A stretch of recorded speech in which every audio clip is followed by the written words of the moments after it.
ছিলেন সেই অবস্থায় উনি স্বপ্ন দেখেন। স্বপ্ন দেখার পর ওনাকে বলেছিলেন যে এটা হচ্ছে আমাদের যমুনা নাম আছে এই পুকুরটা। তো এই যমুনার স্থান কোণে একটা কাঠ ভাসবে, সেই কাঠটাকে তুলে নিয়ে আসবি। আর বাগনাপাড়ায় বাড়ি 7 বছর বয়সের একটা বাচ্চা আছে, সেই বাচ্চাটাকে নিয়ে আসবি, সে আমার মূর্তি তৈরি করবে। বর্ধমান জেলার বৈদ্যপুর গ্রামের কাছে গোপালদাসপুরের এই নিস্তব্ধ প্রান্তে দাঁড়িয়ে আছে এক অলৌকিক স্থান, রাখাল রাজা মন্দির। বিশ্বাস করা হয়, এক রাখাল ছেলেকে স্বপ্নে ভগবান দর্শন দিয়ে বলেছিলেন, এখানেই আমার আসন হবে। সেই থেকেই গড়ে ওঠে এই মন্দির।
স্বপ্ন দিয়েছিলেন যে আমার কাছে তোকে আসতে হবে না, আমি তোর কাছে যাচ্ছি।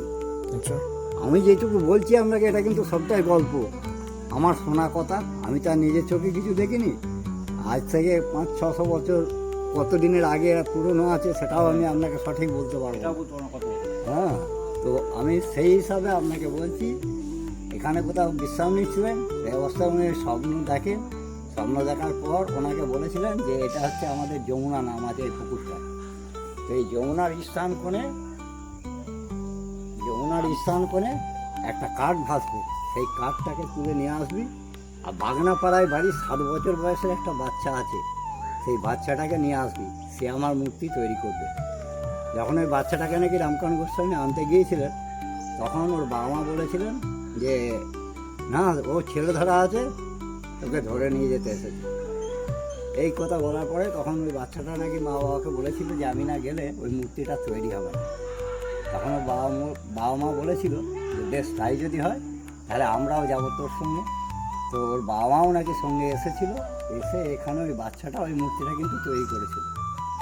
এখন ওই যে মূর্তিটা আছে, এবার এটা কতদিনের পুরনো তাই আমি বলতে পারবো না, কিন্তু 7 পুরুষের নাম আমি আমার বলতে পারবো। এটা যদি 50 বছর করেও হিসাব ধরেন তাহলে 350 বছর, একদম সোজা হিসাব যেটা আসছে 750 350। হ্যাঁ, আমি কথাই বলছি। এবার নিয়ে এসে আমাদের বারোয়ারির তলায় গোপীনাথের কোঠা, আজও নাম আছে। গোপীনাথকে সঙ্গে নিয়ে রামকান্ত গোস্বামী বাড়ি থেকে রওনা দিয়েছিলেন বৃন্দাবনের উদ্দেশ্যে। তো সেই গোপীনাথের কোঠা বলে আজও নাম আছে, ওই গোপীনাথের কোঠায় এনে প্রথম প্রতিষ্ঠা করেছিলেন। তারপরে যখন আমাদের গ্রামের জনসংখ্যা বাড়তে থাকে, কোনো রকম অসুবিধা বোঝে, তখন বলে যে আমাকে জঙ্গলে রেখে আসবি চল। দিয়ে তখন এটা ছিল ঘন জঙ্গল। আজ থেকে 70 বছর আগেও এখানে বাঘ বেরিয়েছিল এবং সেই লোক এখনো জীবিত। মানে যে বাঘ দেখেছিল বা যাকে ধরেছিল তার সঙ্গী যে ছিল, আচ্ছা, বিশ্বনাথ বাঘ তার নাম আছে, এই আটকেটের বাড়ি। তো এই হচ্ছে ব্যাপার, এটা এত ঘন জঙ্গল ছিল যে এখানে বাঘ পর্যন্ত বেরিয়েছিল। আচ্ছা। এখানে একটা কথা আছে যে সন্ধ্যের পর কেউ থাকে না। না, সন্ধ্যার পর আজও আমি এটুকু আমার দৃঢ় বিশ্বাস যে আজও কেউ যদি এখানে চ্যালেঞ্জ নিয়ে থাকতে চেষ্টা করে, হ্যাঁ, দোল ছাড়া। আচ্ছা, দোলে তো মানুষ থাকে, এবার তারিখেও ঘুমিয়ে থাকতে হয়। এমন একটা সময় আছে উনি ঘুম পাড়িয়ে দেন, কী করবেন আমার সেটা আমি বলতে পারবো না। কিন্তু এখানে রাত্রে থাকলে পরে তাকে একটা সময় একদম অভরে ঘুমিয়ে রাখবি একদম।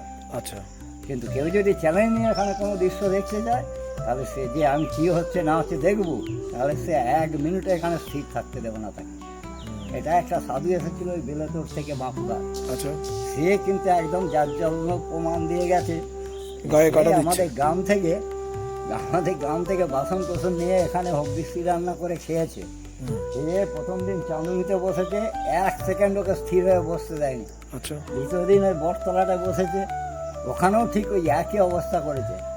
তৃতীয় দিনের দিন যখন গোবর্ধন মন্দিরে গিয়ে বসেছে, ওই যে ঘরটা দেখছে, ওই ঘরটায় যখন গিয়ে বসেছে, তখন ওকে বলেছে তুই এখান থেকে যাবি কি না। 4-5টা বাচ্চা ছেলে, তাও বাচ্চা ছেলে গিয়ে বলছে তোরা যাবি এখান থেকে। তুই যখন বলেছে, তখন ও বাধ্য হয়ে ওই দিকে নদী আছে সামনে, ওটা গাঙ্গুর নদী বলে, আচ্ছা, আজও গাঙ্গুর নদী বলেই নাম আছে।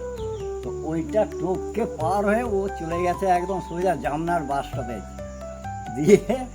যে ছেলেটা বাসন কোসন এনে দিয়েছিল, সাধু কটা নাম আছে, আমরা সাধু কটা বলেই ডাকি, ও গিয়ে ওকে ধরেছিল এই জামনাতে, যে তুমি যে বাসন কোসন নিয়ে এলে, আমি তোমাকে এনে দিলাম, তুমি ওগুলো না বলে ওখানে ফেলে রেখে চলে এসেছো, কেউ যদি নিয়ে নেয় তাহলে আমায় তো খেসারত দিতে হবে। তখন ওই সাধুটা বলেছে যে কেউ যদি আমার কাছে কিছু জানতে চায়, ওকে ফোন নাম্বারও দিয়ে গিয়েছিল, যে এই ফোন নাম্বারে ফোন করতে বলবে, আমি সমস্ত ইতিহাসটাকে বলে দেবো। এই হচ্ছে ব্যাপার। ধন্যবাদ, ধন্যবাদ। ধন্যবাদ।